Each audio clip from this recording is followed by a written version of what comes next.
Les fils tenseurs sont des dispositifs réabsorbables conçus pour améliorer la fermeté et la structure du tissu cutané sans avoir besoin de chirurgie. Insérés dans l'hypoderme à l'aide de canules ou d'aiguilles, ils stimulent la synthèse du collagène et provoquent un effet tenseur immédiat grâce à leur conception avec des épines ou des cônes. Ils sont particulièrement indiqués chez les patients ayant une légère laxité cutanée, une perte de définition de l'ovale du visage ou de légères rides statiques, agissant comme un outil efficace dans les procédures et de rajeunissement global. Leur utilisation devient de plus en plus fréquente dans les protocoles préventifs, offrant des résultats naturels, réversibles et à faible risque de complications lorsqu'ils sont appliqués correctement. Il existe différents types de fils tenseurs selon le matériau et le design.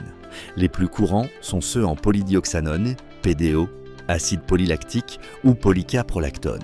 Parmi cette variété, on trouve des fils monofilaments, épineux ou à double aiguille, chacun ayant une indication précise. Des techniques comme le marquage mandibulaire ou le motif en toile d'araignée permettent de traiter des zones spécifiques comme l'ovale du visage ou les plis nasogéniens. La clé du succès réside dans une planification stratégique personnalisée, tenant compte du degré de laxité, de la perte de volume et des attentes du patient, parfois en combinant les fils avec des remplisseurs dermiques, de la radiofréquence ou du HIFU. La sécurité de la procédure dépend largement de l'expérience du professionnel et du respect du plan anatomique approprié. Les effets secondaires les plus fréquents comprennent l'érythème, l'œdème ou les ecchymoses légères et autolimitantes. Pour améliorer la tolérance, il est recommandé d'appliquer du froid localement et d'éviter les médicaments inutiles. Il est essentiel d'éviter les zones à haut risque vasculaire, d'utiliser du matériel stérile et de contrôler la profondeur du fil. Avec une technique appropriée,